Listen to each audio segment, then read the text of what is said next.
Hello everyone, welcome to Nothing New podcast, and this is Linh, host of the show. This is the podcast where I invited founder and funder in Asia, and they will share about nothing, how they build their startup from scratch, and new the information and innovations inside their business.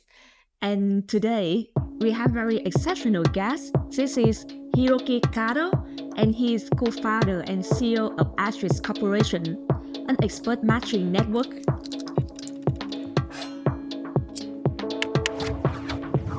Thank you, Kato, for joining me for this podcast. To be honest, actually, I work with Kato, and I used to work in 𝗙𝘀𝘀𝗁𝗏 for a short period of time. That's why we can call me as like insider. Kato, can you introduce about yourself, about your startup? Yeah, thank you very much. First of all, thank you very much for inviting me to this great opportunity. And yeah, as she said, she's one of our talented members, but she was too talented. That's why she graduated us, then already start new startup. But I'm very happy to share about us and also what we are doing here, so that we can make good impact on the Vietnam market more. And anyway, I'm Hiroki Kato, founder and CEO of 𝗙𝘀𝘀𝗁𝗏. So 𝗙𝘀𝘀𝗁𝗏 is expert network services, connecting industry expert to the clients like investment firms, corporates, who are looking for the knowledge of those experts through mainly online interview. Then actually, I think it's a bit difficult to imagine how it works. Okay, let's talk. Like, for example, I'm your client. Yeah. I'm a consulting firm like McKinsey. Yeah. So how can you serve me? So yeah, usually the clients like consulting firms supporting investment firms who looking for the investment opportunity in hospital, for example, in Vietnam. So to make decisions whether they invest or not, they like to understand the market situation of the healthcare here. So we like to talk to the ex-management of the hospital company here, or like to talk to the medical equipment distributor here, or they like to talk to the regulations from government officials, or like to talk to even patients in this market. So by doing that, they like to understand the market to make decisions. Those cases, they reach out to us. Hey, I'd like to talk to those people to understand the market, to get the knowledge. Then we try to share those experts from our pool.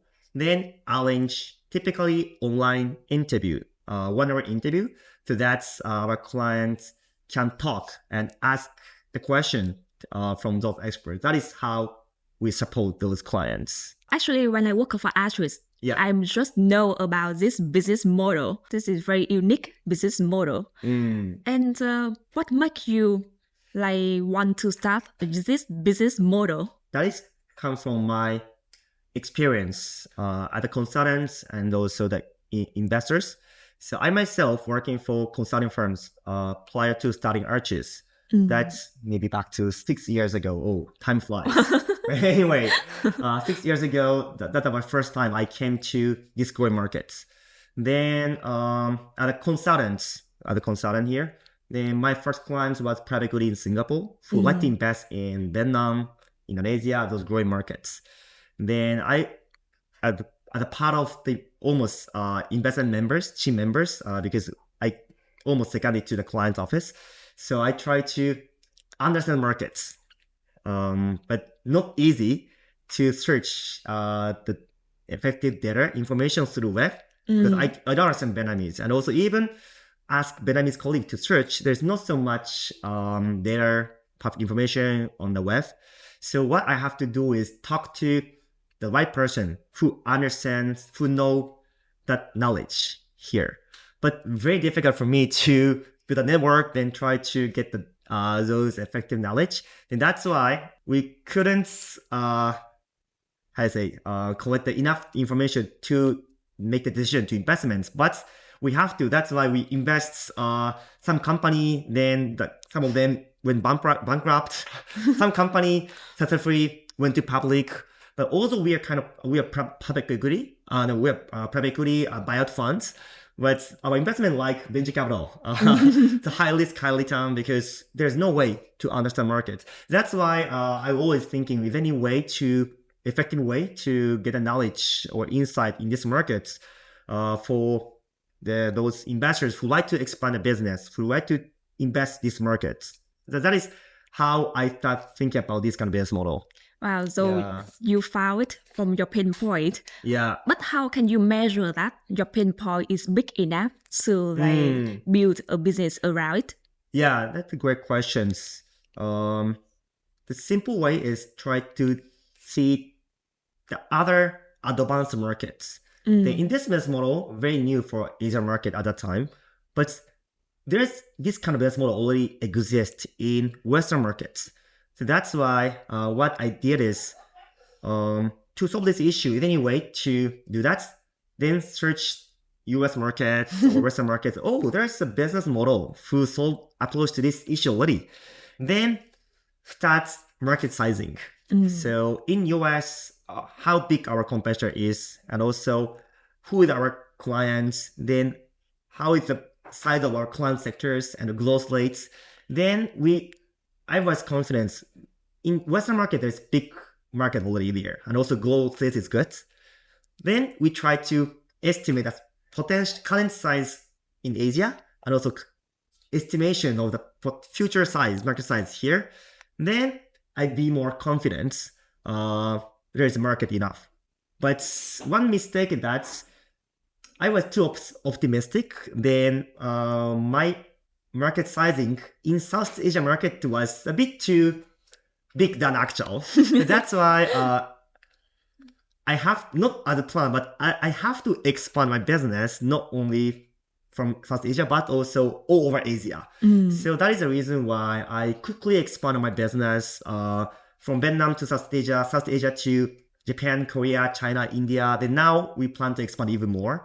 But this is because still a bit new business model. The market is immature. So that's why we have to expand the target markets by expand our coverage. Yeah. Okay. The reason why I ask that question is because I think it also the lesson learned from many founders. Because when we estimate the market size, sometimes we're quite optimistic. Actually, when you said expanding from Vietnam to other Southeast Asia country, and even like Asia, you talk quite easy. But is it easy, like just like you talk, and then when you're expanding, also expand from the team, the operations? How is this look like? For me, it depends on business model. So that's why cannot say easily it's easy or difficult. But in terms of our business model, like online services, without having the big fixed assets, and also can manage offer service remotely, like maybe software without any assets, and also our clients, as long as they can speak English, little bit easy, to be honest, to expand our business, both in terms of client expansions and also team expansions. But still, there is some difficulty per each site. For client sites, so our clients can use our service remotely. So that's why after we acquire them, then sign the contracts, basically it's easy to deal with the clients. But when we try to get a lead, then try to close the contracts, still we need the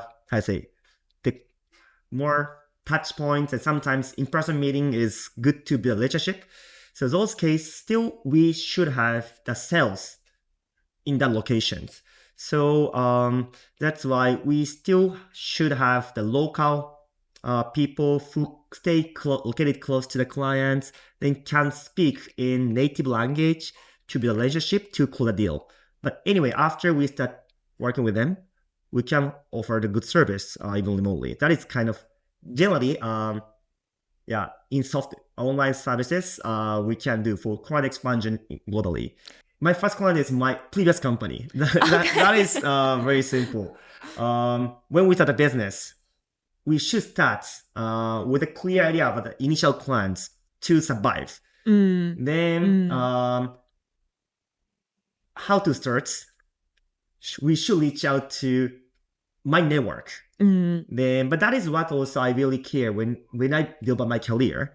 So I never burn my past network, so past relationship. So that's why even when quit the previous company, I really care how to keep a great relationship when I move to next journey. So I changed my career 2 times before I started Arches. Like first Japanese big conglomerate, Sumitomo corporations. The next, the consulting firms. Both of them, fortunately, we can keep very good relationship. So that's why when I start something new, I can ask for their support. Is it a Japanese culture or like just your intention or your characteristic from the That beginning? is not Japanese culture, unfortunately. Even opposites. Maybe you know, Japan recently changing a bit, but generally Japanese corporates and would like the employee to work for my company for whole life. Then also the employees have big loyalty to the corporates. That's why the people who quit the company, basically not, I say, respected by the ex-colleague or ex-boss, because the assumption is that work long or even work forever together.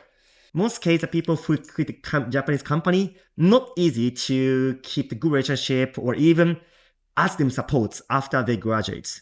Yeah, but that's why I know these facts. That's why it's especially pay attention to how to keep the good relationship and trust with my previous company. Yeah. Does this mean like when you work for your previous company, you Yeah. have the initial idea like open or have your own business later on? I have. But actually, I didn't have the super big passion to have my own business when I joined the first company, big corporate, Sumitomo.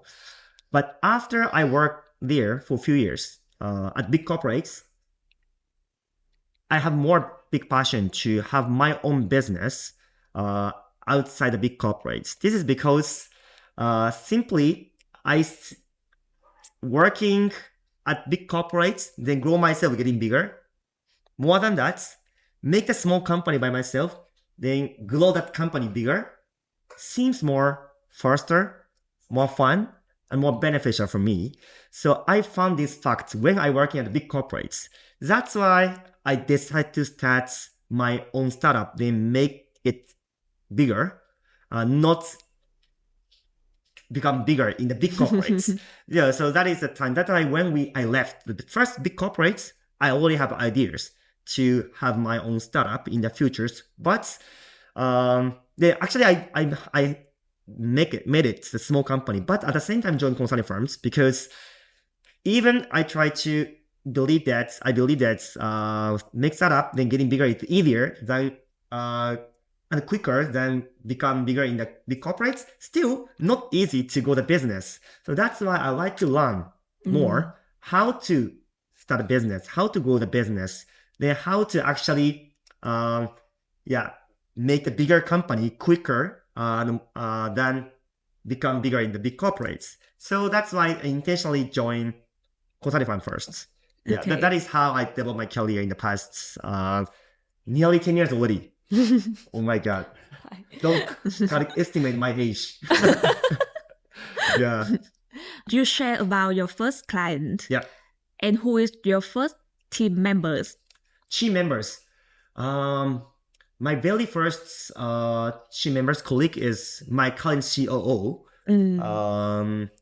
He's the friends from uni. 3 months later, after I started company, he joined it. The second one is my sister-in-law. So my point is that my initial member is the people I already know from many years ago.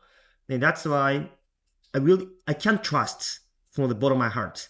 That kind of partner is what I needed, because I don't want to spend my time or mental mind share for unnecessary things like, do they work well, or do they don't they cheat our company money, or those things is not directly good impact on our company growth, right? So that's why not only the business capability of the business persons, but also the person I can trust or not is very important requirements for the very first members. So that's why, I try to invite those people who already know from many years ago. Yeah. And later on, how the team member expanding, because yes, definitely you also need to recruit more people outside of your network. Yeah. Right. Yeah. Once we start expanding business, of course not limited to my own acquaintance. We try to using the job board and the headhunters to find the talents. But those case requirements, of course, the requirement like we know each other from the beginning is of course nothing. So we start having another criteria to evaluate the talents. Now we have almost 5-year company history, but in terms of headcounts of the company, first year, so if memory is correct, first 1 year's around 15 to 20. Then next year, basically we try to double the headcounts. So 40 or 30 plus, then nearly 60. Then only fourth year, last year, we strategically didn't hire new talents. Then just focus on the improve the quality of our talents and productivity of our performance last year. So we plan to reach to 200, including part-time, by the end of this year. The reason why I asked these questions, because I also used to work for a startup. Yeah. And then during this booming time, the headcount was like double each year until like just from about like 20 people to 500 people across the country, Vietnam. Yeah. And then that's why the company needs to slow down a bit, because we see the problem there. Like you said, the productivity is not high as expectation. Yeah. So I just wonder, is it a pattern for every startup company when you, especially for like the startup focus on business, operations business? Yeah. Is it a pattern when you need the workforce resources and you need to grow the team to the certain level of headcount? Yeah. And then when you see, okay, we need maybe like restructuring the workforce again, and then you prepare it for the next double. Yeah. I think so. That kind of pattern of the startup. A bit different depend on the operation business like us or product business like typical tech company. But still, there's a small difference, but still generally, when we include the headcounts, we tend to be, inefficient or some low productive factors the essence comes up when company getting bigger. This is very simply because management cannot handle everything in detail. Then also when we hiring aggressively, sometimes the quality of the people going down, and also anyway, education quality going down, people quality not always stable. As a result, like human being get fat. So without knowing it, there's inefficiency like fats in the company. Then, but especially still, if we can raise fund very easily, then as long as we grow the sales, it's okay. In those cases, we don't have time or opportunity to check our fats or inefficiency, because still as long as we can have money, cash we can burn, no one really care about the profitability or efficiency. So that's why startup, especially raising fund a lot, tend to face to these kind of issues. Without knowing it, when we are in the process of the growing, we have a lot of inefficiency. in terms when we make headcounts. But that is the reason why we intentionally have 1 year kind of interval to just focus on our quality and productivity. Then try to kind of diet periods, try to cut the efficiency. Or at that time, we didn't cut the people, but we tried to change our fat to the muscle by focus on education and also settlements, then try to find a way to increase productivity. Then we tend to be cash positive. That is a very important message or signal to our investors. If we try, whenever you want, we can make profits. That's why allow us to continue aggressively invest for the growth, even burning cash again, because if we want, we can make a profit. That is very important to show the signal to our stakeholder. Yeah, that is why double. Sometimes we need a time to do that for the kind of that period, especially 2 years ago, startup market dramatically changed, as you know. There are many tech companies, including real tech or fake tech, struggling because early revenue generating startups can be more trustworthy. That's kind of mindset coming back to the investors. So I know that. That's why we try to show not only first is growth, sales growth, profitability. Yeah, but that is a bit different topic. But this is related to the how to include headcounts, because headcount nearly equal costs and each investments. So when we can get paid by investing on these talents, is always what the management have to think about it.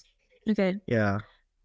Before we're talking about the profitability or the fundraising, when we mentioned about the headcount and then the how you can retain the talent, I'm just very curious about this topic. I call it as the Japanese culture. Yeah. When you mentioned like the company, you never fired any employee. Yeah. Actually, my younger brother, he worked for a company, a Japanese company, 𝗙𝘀𝗀𝗀𝗀𝗀𝗀𝗀𝗀𝗀𝗀𝗀𝗀𝗀😂 𝗙𝘀𝗀𝗀𝗀𝗀😂 Yeah, I didn't know that company until my younger brother working for Oh, that. yeah, it's a great company. Yeah.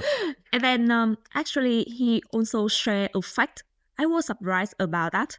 The fact that the company never fired anyone. If they fire that, there is an employee who like not really productive in their work, then try to motivate that person. If in the worst case, they will try to relocate that person into like another department. I also working for the American or like Western company. Yeah. Actually, when you found there is an in productivity persons, the easiest way is just like to fire that person and then replace by someone else. Yeah. But when I work for actress, I also see that, wow, like actually you never like want to fight anyone. Sometimes I see that, okay, actually this is very human. But when the company grows and you want to do quick action, sometimes you also have to cut the tail. You said like cut the fat. Is this like really Japanese culture? I don't know this is Japanese culture or not, because I have not so much experience to working in big corporates, Japanese big corporate for a long time. But at Arches, we always looking for how to recruit talent, how to engage the talent. But this for company growth, at the same time for their individual career development. Then as a result of those, trial and error, maybe we have a culture that's not easily cut the people and try to find out replacements. More than that, try to find a way to enable them, engage them as much as possible till some limitation, till some line. Can in the end make our company grow and also can keep the good trust with our employees and also help their career development. That is what I thought. That's like compared to other general, Western companies, we have a bit more human communication and also more wet relationship. But this doesn't mean that, because we like them, we like to keep relationship, we hire them. No, still, I believe that's in the end make our company getting grow faster. Yeah, that is maybe our way of hiring and also build a relationship with our team and employees. Yeah. So another questions pop up because I'm also working in the management level. Yeah. So when I work with like an in productivity employee, sometimes I feel like I cannot bear the annoying feeling, and I have to take time to explain to explain or to guide an employee. Sometimes I have like the conflict. One side say that okay, I need to let that person go, and one side think okay, maybe I will need to invest more time with that person. So for you, how can you bear that feeling? That's a good question. But basically, we're the corporates in the capitalism. That's why we have to make decisions. To maximize our company profit or sales. Then back from this, should we keep this guy or should we let him go? It's good for the team or company or not? It's a basic way of decision making, but still try to make the decision making more scientific and also more quantitative way. So we usually set the kind of targets. Sometimes we call it KPI or those things, but this is a KPI. If the person, business person we recruit meet the minimum requirements of the capability, make the right efforts, right amounts, can achieve. Then if the guy have not achieved those KPI targets, because this KPI target is the measurement, whether these guys, economically make good contribution to the company or not, then or not, right? That's why if he cannot achieve this, we have to make the right investment to educate him, engage him till he achieve it. But with some limited periods, if he cannot reach to this level till the deadline, we have to let him or her to find another opportunity. But till that period, manager or management will make all best efforts to enable and engage him. And also through those cases, we try to accumulate the know-how or manual or system to find the way to enable the talents. Recently in LinkedIn or social media, there is a topic like for the startup company, should they like be bootstrap company or like VC initial calling investment? But when you mention you have 1 year to slow down the business a bit in terms of headcount expanding, for me, I will call it like a privileged decision. Not many company can choose to like slow down a bit like that if they are like VC funded. So so when you build your startup, when you decided that it's gonna be a bootstrap company, I am happy to share two things, right? But first one is because I was working for private equity, that's why I have an insight and the perspective of the investors. So that helps a lot. And the second one is from the beginning, depend on business model. Then as I talk a bit at the beginning of this podcast, if we classify the business model in the startup, there's two types, product type or operation type. So that makes big difference. These 2 points is very important to talk about this topic.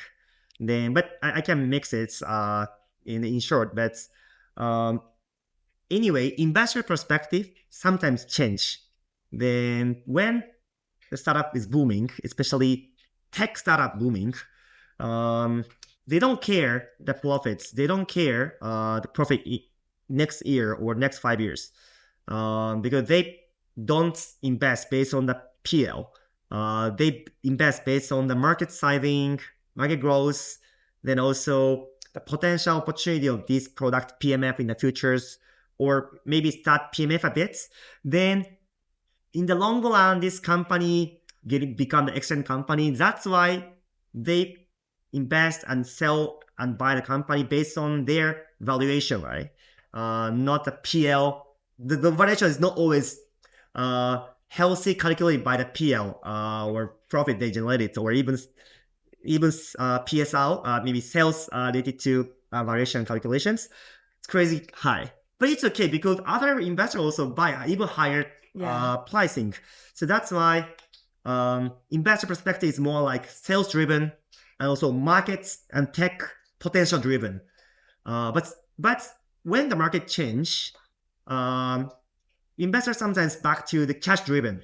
From the beginning, when we invest in the past, we basically care about the profits they make now and also they will generate for next 5 years, for example. Then we calculate like EBITDA multiple, then 8x or depending on industry or 10x.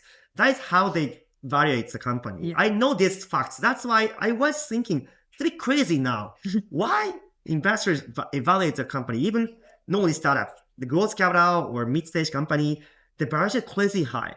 Then that's why I didn't know which is correct. But that's why I should be prepared for any case. That is what I initially thought from the investor perspective. Then, in other words, if the market, the investor evaluations method change, like back to normal, many startups will be struggling if they didn't prepare it. That is what I thinking with even when I start a business. But second point, like I said, business model is also very important. Even we try to prepare, different business model cannot. For example, the big tech startup who have to invest on the product first, have to recruit adult engineers, then try to make the best effort to develop the best products to justify the subscription fee. But in other words, till they have a good product enough, there's no way to generate cash. Yes. Yeah. Those companies cannot but doing other than raising funds, then buying cash to make the good products. But our business, like operation business, we can make that cash.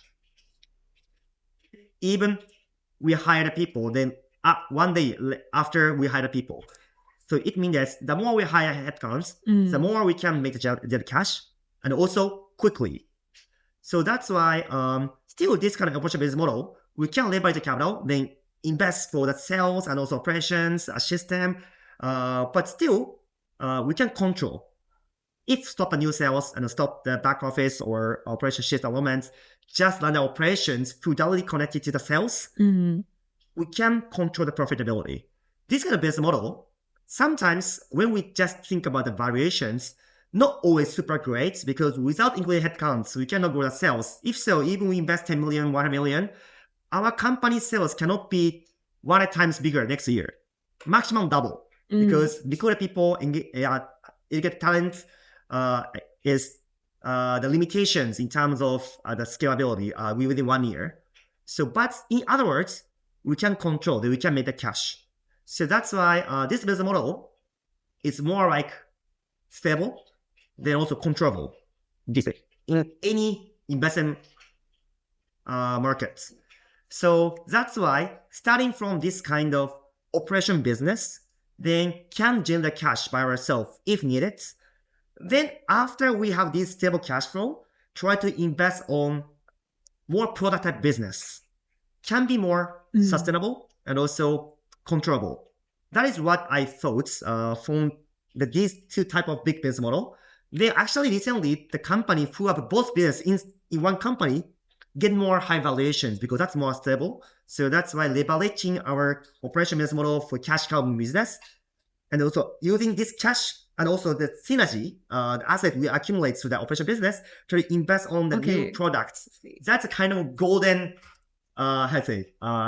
success, typical success strategy in the recent startup. That is what I'm thinking, recently. When you mentioned about like the success goal for startup, usually it is like you are acquired by a big company or like for all, like you can IPO. Yeah. So what is the goal of 𝗙𝘀𝗀𝗃? Yeah, thanks for asking. First of all, is the company or going to public is not my goal. Okay. That's for kind of financial goal for our investors. Okay. But I'm not running this business for my monetary incentive. That's why not a goal, but a kind of milestone or at a process we plan to go into public in Japan markets. So that's what we thought from the beginning. Then that's why we could raise funds. Yeah. When you mentioned raising funds, I just want to say congratulations for your raising funds recently, like $3 million USD during the winter time. Yeah, thank you very much. But it is also, thank you very much for your comments. But I never thought fundraising is good. That is also very important related to the initial previous topic. Fundraising means that they cannot generate cash by themselves.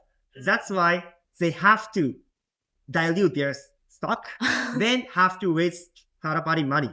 But if we already have a very good cash cow business, enough to invest in a new business, we don't need to do that, right? That's why the reason why we raise funds is because we like to invest on the new products. But to try to achieve the fastest growth of those new products, our current cash flow is not enough. That's why I have to raise funds. Okay. So that's why it's good. I successfully did it. But ideally, I like to grow my business without any third-party money. Okay. Yeah. Okay, so come to the part 2 of the podcast. We will talk about the new innovations inside your business. So can you share a bit about any new innovations inside Arches? And maybe especially after you got $3 million USD fundraising. Okay, the innovation inside the company, right? We are doing two type of innovation mainly. First one is how to make our current main business, expert interview services, more productive by having the strong internal system, integrating the generative AI or real technology, cutting edge technology. The second one is try to invest on the new products. This is for clients. So leverage our current business, try to offer more cutting edge services, allow our client to access the people knowledge more. The two big innovations we are challenging. The first one is, our business model is try to connect the industry expert to the clients through one-on-one interview. But we require a lot of operations behind it. Recruit the right experts for the markets, try to check the client needs, then try to match it, then arrange online interview. Yeah, that's why our business is an operation business. We need a expert recruiter. We need the client communication managers, try to make this knowledge sharing interview happen. So, but in other words, if we can make this whole human operations more productive, more automated, that can be the great differentiations from other competitors. And also, we can minimize the costs. So how to do that? There are kind of digital transformations or even AI integrations, but each process, there's a way to minimize the manual work. Simply integrating those system or develop a new system and also using the AI or even third-party tools integrated, our team productivity per persons even double within the past 2 years. So that's kind of using the technology, then try to make our team much more productive is what we are challenging for our current business. Then next one is in the past, we just share people knowledge through one-on-one interview, but this is basically one-on-one interview. If so, also we try to be the knowledge sharing platform in Asia. Not easy to share those valuable knowledge to everyone in the market. So that's why we are thinking of any more efficient way to deliver those knowledge to everyone in the markets. Then we decided to develop a new business model, try to record interview if our client allows, then make transcriptions of those articles in text, then try to accumulate it in our database so that our other clients can search, then can read it that kind of knowledge bank Mm. we are now developing. That is what we are making the new products based on subscriptions. When you're talking about innovations, Yeah. and also in our first part, Yeah. and you said that when you raise the fund, Yeah. also because of this innovation. So how can you persuade the investor? Like, for example, now I'm your investor. Any like concrete example from your competitor in the market showing that, okay, this is going to be a really good business? Our company missions or concept itself try to make the kind of try to be the knowledge platformer in Asia, then try to solve the all issue of the corporates, including consulting firm, investment firms, who needs the knowledge or professional resource in this market. Those concepts itself are good enough for the investors. And also market size, we call it total addressable market size, seems also there. But more actual strategy to achieve this big mission, and also the kind of economic more kind of strategy plus the numbers, how much sales we can make, how much profit we can generate. That's more important topic to pitch the investors at this phase. Then when we raise funds, the good news is that we already successfully grow our operation business, expert matching business, then with good growth rates, with having the start cash positive. Yeah. So that is one of the big factors to have the basic valuations. This company never gone. This company stably grow because of this business. Okay. So this is a minimum bottom line. Then how much upside they can get from my new business model is what they are thinking. That's from the beginning, I can pitch the investor because we have at least we can justify the minimum company value. Then if so, how much upside we can generate?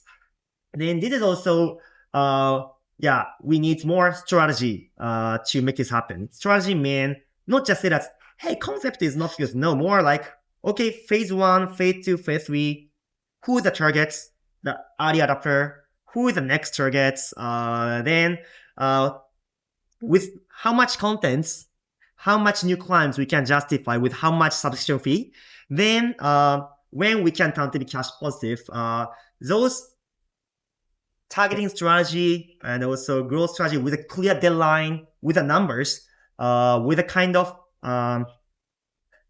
data, evidence or facts, can make them more feel good. Then especially for this business, targeting is very important.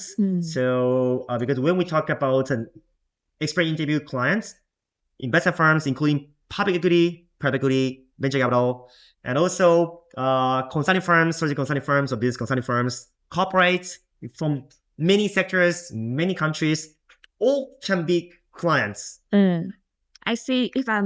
If I be the investor, whenever you invest in this company, you're gonna be profitable or more profitable. Yeah, that's true. There's a bottom line. Yes. When you talk about the market, I think this 2 year, the market is not really good in terms of like capital investment funding, and then also related to the project, and then the investment deal happen. Yeah. So when you look at that business and then the market outside like Vietnam, let's say Asia in general, how can you evaluate that market trend or the deal trend in Asia? Or you can choose like Southeast Asia. Okay. Yeah. I'm happy to share region basis and also company size basis. Company size mean the startup or big corporates, and also type of investor like VC, private equity. These 3 factors we should take into considerations. But for example, if we talk about, like you said, South Asia markets, then overall, if we talk about the startup markets, a bit slow down, but still, from my understanding, seed round, like new exact new corporates who try to raise funds, not so tough to raise funds. Yeah. Then more like a middle stage, like Series A or Series B, those companies are a bit more struggling because what we just discussed, right? So when you can make cash positive, the markets may be there, but when actually the markets comes up or your product fit with the markets, those questions investors having more. So that's why seed round is easy to invest, meaning very small from the beginning, high risk, high return. But middle stage, having more questions whether they should invest more for follow invest or not. Then some venture capitals give up. But still some startup, even middle stage, can raise funds. What kind of startup? Basically, big market, big tech. So mean that they're challenged to change the whole supply chain of the all corporates, or we are working for the fintech at a big, huge market, or healthcare. Those big markets, long-term battle, right? Then with potential good technology there, still it's wasteful to think about the short-term, sales growth or profits. That's why for investors, as long as the company is working for the super big markets with the good technology, they can get really easy to neglect the current financial performance now. So that's why even middle stage, they no cash generated, but still depend on the markets and also their competitive technology competitiveness. They can raise funds. Venture capital can justify their valuation. So seed rounds and also some mid-cap, middle stage startup who specify for those market sectors and also those competitiveness strengths raise fund a lot. Yes. So that's why venture capitals go for those specific two sectors. Other kind of, halfway startup, debt. But that is the view of the South Asia. We not only target Japan, even Japan, Korea, similar, but region-based is those Asian markets. Then, venture capital sectors. But private equity, more booming here. So this is partial, some backgrounds, but mainly because China. Okay. So China markets, very tough at this moment. So that's why many China money go overseas. Where they prefer, of course, they try to always looking for the US markets or Western markets, but no always can do that because of political things or physical long distance. So that's why they're always looking for Asian potential too. Then China money come to South Asia for the private equity. Then also go to Japan for public equity. And India, private, public both. Like this depend on the markets. The way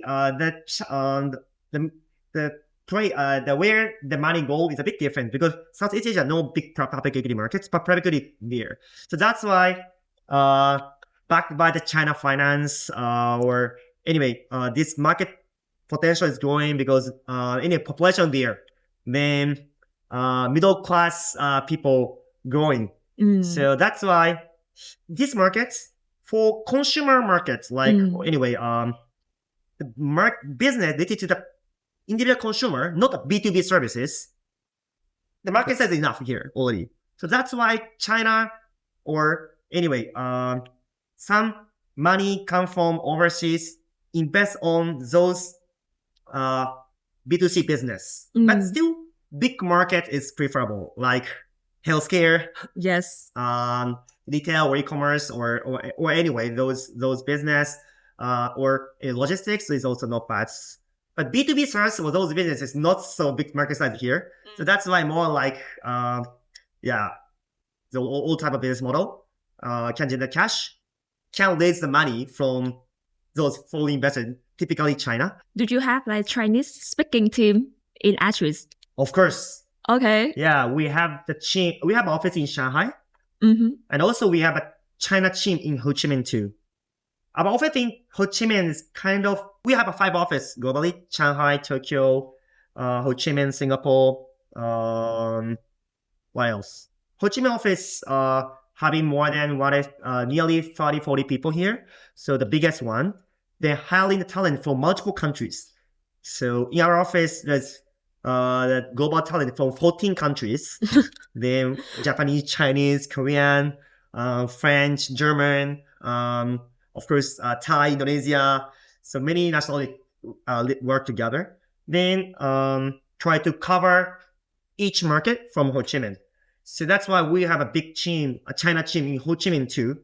But also, as I said earlier, we have to take care of the clients sometimes, especially when we acquire new clients. And also keep the minimum relationship management after we have contracts.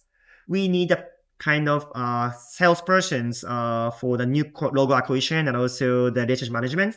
That's why we have kind of sales office in each key developed markets. Yeah, like Tokyo, Singapore, Hong Kong, Shanghai, and then in New York. Yeah, that is how we work. One last question. Yeah. When you're sharing that you have about 14 nations. Yeah. 14 nationality working Yeah. in Actress. How can you harmonize that culture and working for one company? I was asked this kind of question a lot because we have a lot of international team. But for me, to be honest, I didn't put the special effort to work with multinationality because for me, even one same Japanese, there's vital talents, right? Yes. So different backgrounds. So, but when we recruit the talents, regardless nationality, we care about their basic intelligence, their professional mindset, growth mindsets, or their honesty. Those key factors we screen for all talents, regardless nationality. As a result, when they join us, we can collaborate well, more than hiring many type of Japanese. Okay, I see. Some guy is very diligent, some guys very demanding, arrogant. If I have to manage those variety of talent, Japanese talents, that's getting more tough for me. But if we can share the same growth mindsets, can share the big mission together, for me, as long as we try to find a way to achieve our business mission and goal, and also KPI with enough enablements, engagements, we don't need to care so much about the difference in terms of nationality. That is how I handle the team. Yeah. Okay, we won't talk about the challenges. Yeah. We'll talk about the fun side when you have like the multinational team. Yeah, that's a good question. Actually, I don't have much difficulty to handle the much nationality, but we have a lot of upside or advantage having the variety of team. The first one, it is more casual one first. Simply, very interesting to talk with the people with other backgrounds. When we work, we do the same thing, then the same professional way, then pursuing the productivity and also high target achievements. But when we talk, chit-chats each other or enjoy that kind of private time together, they experience a completely different culture and also kind of way of thinking. So that's why it's really interesting to get to know those even other food culture or religion culture or how to communicate relationship with others. That's sometimes eye-opening and also can broaden my horizons. And that's why purely get to know what I didn't know, but I should know. Very fun. And sometimes I can get some takeaway. What made you surprised about that differences in culture? Which one? Let's say Vietnam or any country is okay? Any country. Difference. Like for me, I still remember when I work in Actress, this is about like the Vietnamese Women's Day, like 20th of October. And then at that time, the Japanese team and also the administration team bought the flowers to give to the female team member.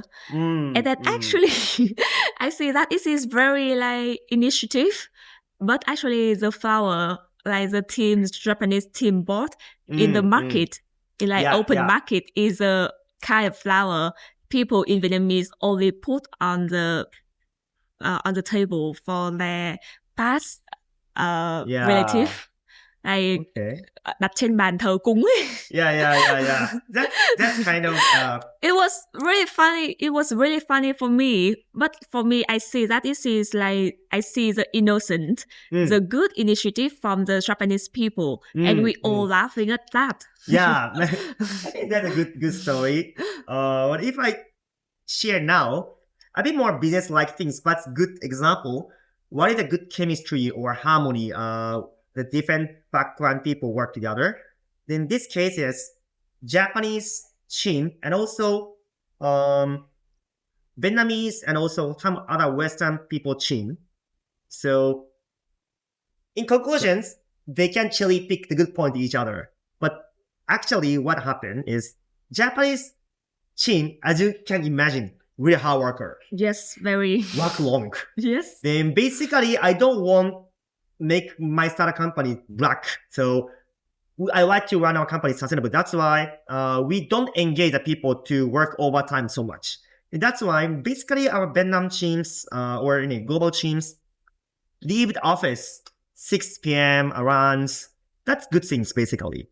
What I expect them is not work long, make outputs. Then if they can make outputs, they can go back earlier. Even 3 hours working, okay. If they cannot, they should work even 12 hours. That's my way of thinking. So that's why it's okay to have a mindset, just work long is not good thing to even start up. It's great. But they go back home because the time is calm. It's room for improvements for me. But for Japan team, they always work till 8, 9 p.m. Even go back home, try to work. It's appreciated. I really appreciate it. But I really worry about their work-life balance and also at the same time, productivity. As long as they can achieve the KPI targets, and it's the case, they like to grow exceptionally more. They don't need to work long, but because they think that even I cannot meet the target during working hours, after going back home, if I can work additionally, I can meet. That's why maybe they lose the concentrations during daytime because they believe that just work long can be a good solution. I see. That is also what I concern, right? But the results. But what is the differences between like the Japanese team or Vietnamese team? Yeah. I still haven't seen it. Yeah. Japanese team working culture is like work long, but sometimes low productivity. Okay. Because of mindset. Okay. As long as we can work long, we can make up for unachieved parts. But that is not good mindset for me. Yeah. We always have to find a way to achieve the target with minimum resources. That is very important as the business person. So that's why both of them maybe room for improvements or changing. But how? Just mix together. Then Japan team start thinking, why? So I believe that work long is good things, but they enjoy the after 6 hours, enjoy their life. That is what I also should looking for. But luckily they have a responsibility. They know our company's output basis. That's why they start thinking more seriously how to shorten the working hours, keeping the same outputs. So they focus on more productivity by themselves. And also they have more good ear, more attitude to listen to management voice, how to work more efficiently. Those sessions, they listen to more. And also they try to ask the other team to how to integrate the ChatGPT or operations proactively. But on the other hand, Vietnamese team side or other global team sides, Japan team actually achieved good performance every month because they work long. They are start thinking, their performance is, to be honest, more than us. But on the other hand, I don't want to work such long, but still, because the more high performer, the more high salary, of course, because they're high value generator, also can promote earlier. If so, we try to find a way to make more output by any means. In some case, they have to work long a bit, but anyway, they always try to find a way to make more output and respond to more outputs. But still, from the beginning, they really care about the work-life balance. That's why, anyway, their productivity and output is going up. So, but these fusions, happen because of diversity in the one place. Yeah. Then both business persons, I'm very proud of them because if they change career, all company would like to adopt them because they're high productive, good mindset business persons, understanding the diversity and also multiple perspective. Yes. Yeah. But that is one of the good example how diversity contribute to the business. Okay, I see. Yeah. Oh, it's a great example. Yeah, okay. Good example. For me, I've been there and I see that, it is a fact. Whenever we look at the Japanese team, we see the hardworking person. Yeah, hardworking person. Yeah. There's always pros and cons. Yeah. And for the Vietnamese team, sometimes we call like smart, intelligent. Yeah, that's true. Yeah. So we should cherry pick the good points each other. Yeah. Then try to be more capable, productive business persons. That is what our company should do, and also each individual business person should achieve. But not only for this kind of business perspective, more like mentally, we have a chance to get to know other culture. Then, hey, I'm planning to go to Japan for the business trip, for the trip. I plan to go to China. Hey, let me know your recommended restaurant. That is also, of course, fun. That's, of course, part of the great benefit working with different type of persons. But not only these things, for the business, also there's a lot of benefits. Yeah. I see. Okay.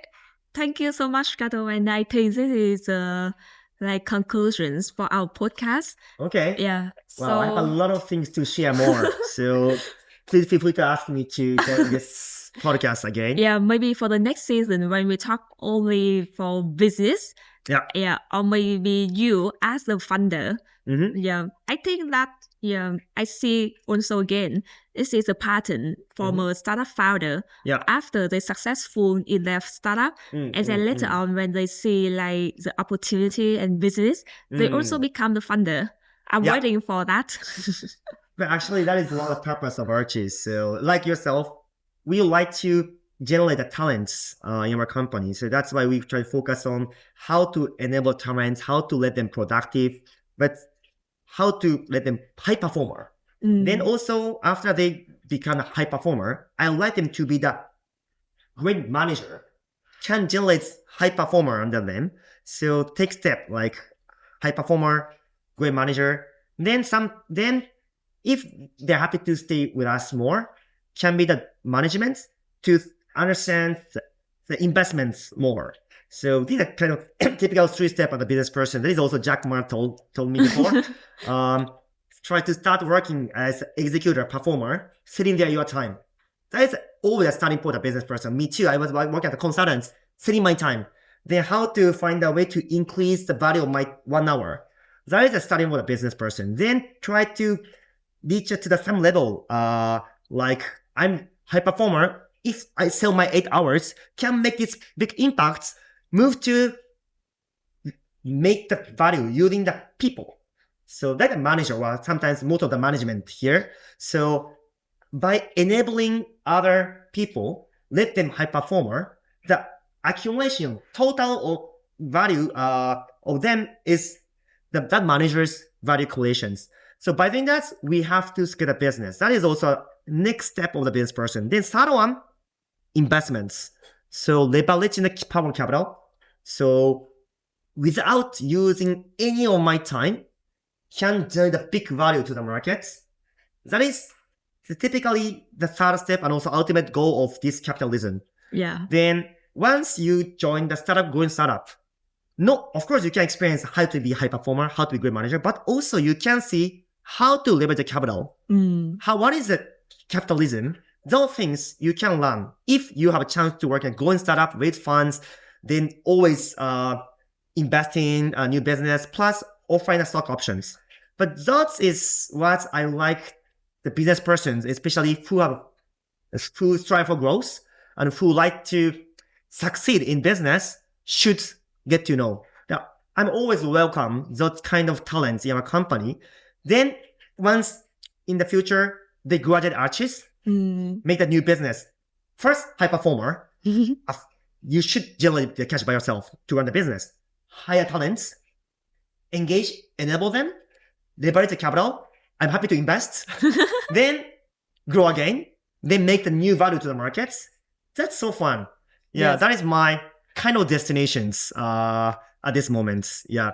Thank you, Hiroki, again. And I wish you and Actress all the best. Thank you very much for allowing me to join this session. Thank you very much. Thank you. See you soon.